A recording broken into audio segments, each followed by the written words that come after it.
And the good weather still continues. I'm just out doing a couple of very late transfers. Just wanted to share this with you. These are a couple of my double Nuc boxes I made following my visit to Mike Palmers in 2015. But I wanted to show you how well they've done. But this one is now rotting nicely, but it's my fault. So there you go, that's the reason why. It's not just there, it's going inside, along the inside edge there. You can see all that is just rotted out. These ones were actually robbed out, this too, I don't know why. I'm just going to clean them out, and I just thought, no, they're going to have to go. The reason why I don't like this particular format about these, for me, is because there's my top Nuc boxes, that's these ones here that make the 5/5. I put 2 5s on here and they're great. They overwinter great. They do everything I expect them to do. And it was just interesting at the time to do them because it was really to help me consolidate what I'd learned when I was staying in Mike Palmers in Vermont. And it shows you what you can do, you know, 2 different things. So for me, when I looked at them in the winter, there was the cluster was in the middle. So this side, this cluster was half around here.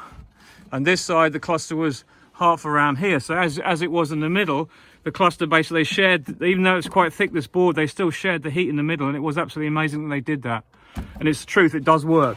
So, but for me here in France, I've learned since then that I don't really need that because we just don't get those kind of cold temperatures. But it's a good thing just to talk about it because this is what I used, and I used many times on videos and on other things. I used to show how I did my 5/5s. This bar in the middle was a little bit thin, but I mean, when I put my boxes on, I'll get one that's actually empty frames. When I put my boxes on, they fitted on just great like this. So that would be, they did overlap slightly, but they didn't overlap so that the bees could come out of there. So basically I put my queen excluder on there, and then I put underneath here, and then I put my cells in the top to be finished. And this was my finisher, so I had a double finisher. And if you look at Mike Palmer's, I'll try and get the photo up now. If you look at his bases, even though mine are screwed on, the bases of his Nucs are basically a whole bottom board. But this is my bottom board, and it was a real mishmash of scraps of wood I had that just about worked at the time. These are what I call sacrificial base pegs. But Mike had a single board, and the single board had an entrance here and an entrance there at the other side. So it just shows you they work perfectly well. They're absolutely great, but for me, I don't need to use that here. I'm just going to stick to a single, these singles here. So a 5/5 becomes a 10 frame hive, but you put the 5 at the bottom and 5 at the top, and you put your queen underneath or on the top, and you finish your cells, whichever you want to do. But it's just to point that out, that it worked really well, and I really enjoyed using it, and it helped me understand a little bit more about bees, about how the way they cluster in the winter and how they can share heat. You know, it's fascinating to see, but for me, there's no real need. And the problem is, last year I had one as well that died out on one side, so I had to keep the whole thing in the one box, and it was very difficult to move around or move after when you've got the 2 boxes. If you've got both in and you're both using them, fine, but if you want to get rid of one colony, it's a little bit awkward.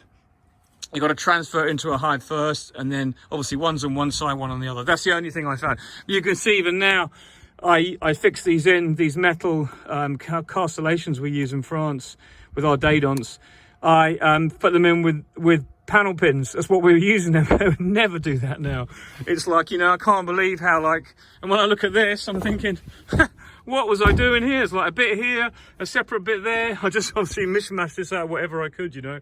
But hey ho, it was a ventilated base. It did the job. They did overwinter well. And this box, both colonies have died out this year. Why, I don't know, but I'm doing a massive amount of cleaning out this winter. I'm being ruthless. I'm moving my apiaries moving half of my apiary from behind that polytunnel, which you've seen me in before, to up this end, because it's further away from my neighbours. It's another 50, 60 metres away from my neighbours. And the majority of this stuff anyway is going to be going to the far side of the valley over there, which is a better place for a mating station. So it's just consolidating what I've got, taking out frames, I'm melting down anything that's at all, that's at all dodgy. It's not that there's any issue with it, it's just I really want to get it all done and clean.